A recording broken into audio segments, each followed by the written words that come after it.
Donald Trump arriving in Quebec for the G7 summit, a summit that sources indicate he was hesitant to attend.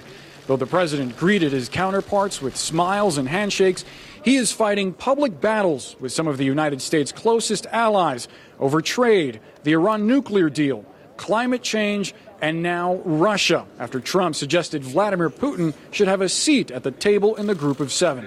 Russia should be in this meeting. Why are we having a meeting without Russia being in the meeting? And I would recommend, and it's up to them, but Russia should be in the meeting. It should be a part of it. You know, whether you like it or not, and it may not be politically correct, but we have a world to run. And in the G7, which used to be the G8, they threw Russia out.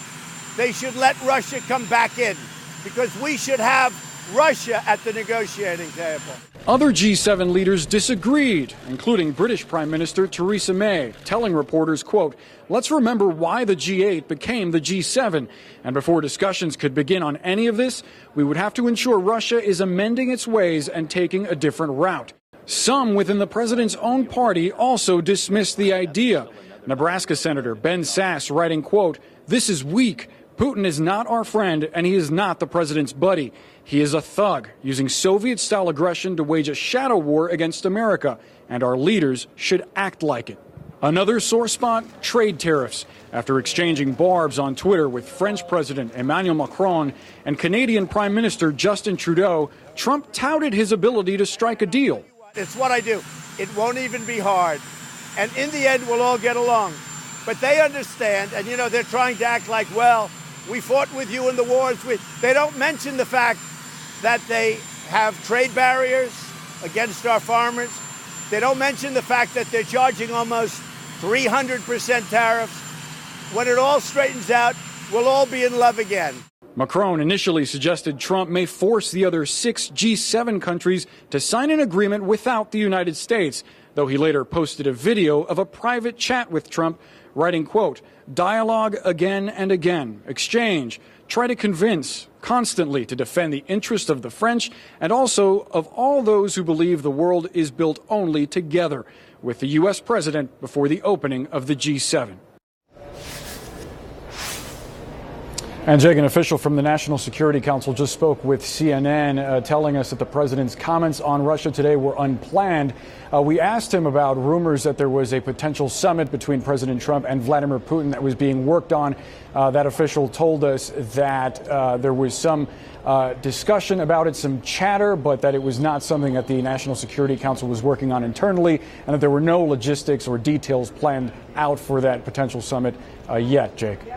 All right, Boris Sanchez in Quebec City, thank you so much. Appreciate it. My political panel is here with me in studio. And Michelle Kaczynski, you cover the State Department for CNN. I understand you have some new reporting. The British, UK Prime Minister Theresa May, has been trying to get a bilat with President Trump, a meeting with President Trump. What can you tell us about that? I mean, there have been rumblings for days that Trump was going to cut this trip short because European counterparts just couldn't really nail down a schedule. They felt like something was up. So now we know that the UK tried to set up a bilateral meeting between Prime Minister Theresa May and Trump, but they never got a clear response, they said. So they decided, well, they'll just try to catch up with each other on the sideline, something that's called a brush pass. And they're not really annoyed with this because Theresa May just spoke to Trump this week for 30 minutes. It was an okay conversation. They have NATO coming up. They have the Trump visit to Britain coming up.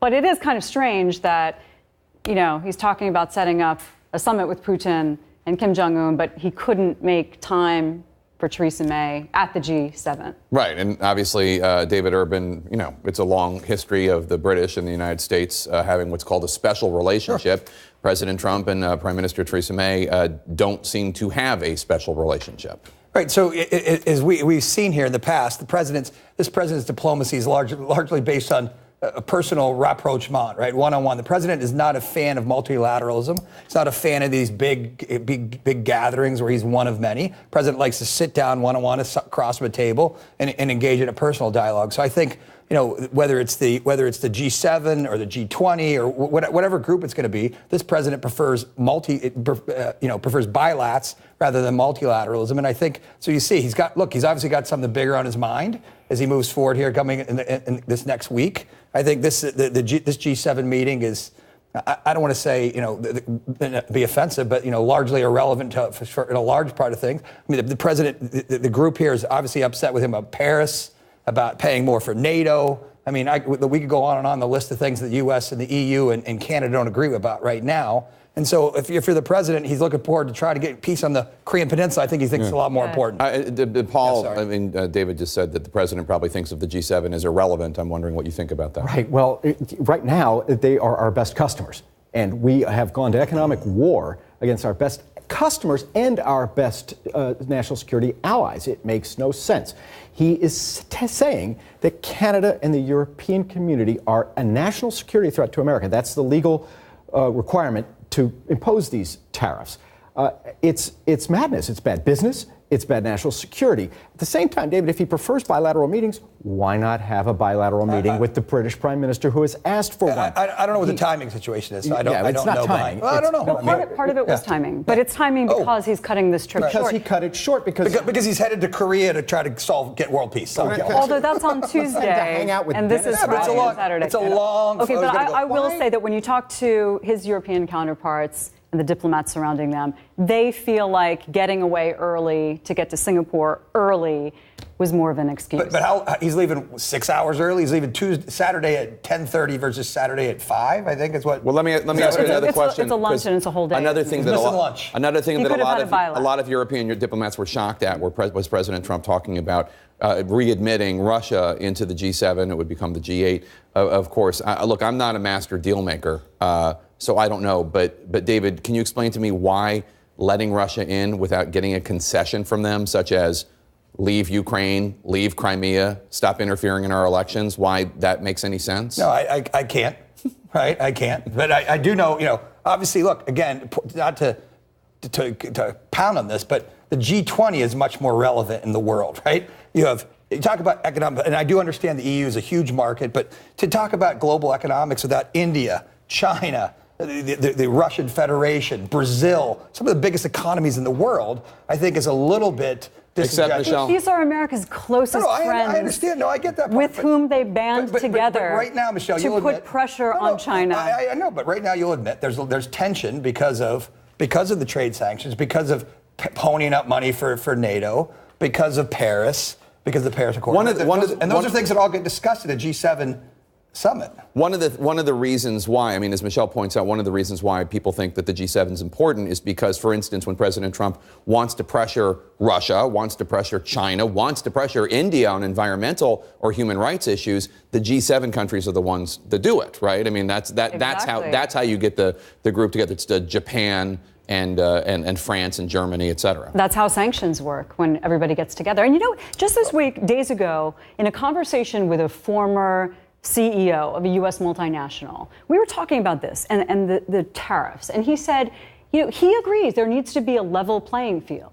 He agrees in new approaches, like let's do this. But he said, why don't you sit down with China and say, you need to buy $500 billion worth of our goods? So, I'm generalizing here. But he said to do it this way, to place tariffs on our allies, he felt was a weakness and a defensive move, and by no means a proactive. Paul, what was your take on President Trump basically reinviting Russia into the G7? There's no good explanation for it. There's one really bad one.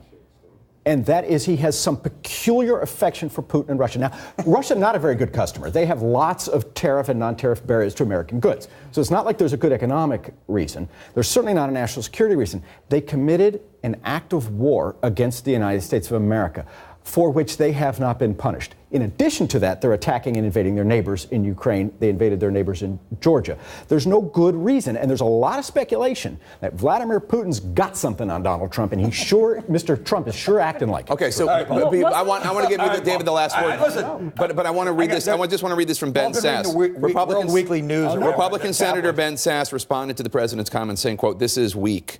Putin is not our friend, and he's not the president's buddy. He's a thug using Soviet-style aggression to wage a shadow war against America, and our leaders should act like it." Do you disagree with that? No, listen, I don't disagree with Senator Sass. Look, I think the Russian Federation has done horrific things. I'm not going to defend. Listen, Ukraine is a proud country, was invaded Crimea. I've been there. I've been to Sevastopol. I've seen the Black Sea Fleet, right? I've visited these places before, and there's no excuse for that. But I do think they are part of the G20. And if you're looking at talking about negotiating global trade deals and talking about things, I think that's what the president's more focused on. And the G7 has nothing in common with this president, I think, on a lot of matters. And I think that's why he takes umbrage at a lot of these folks. Pushing back on Iran, on the Iran sanctions, they've been pushing back hard as well.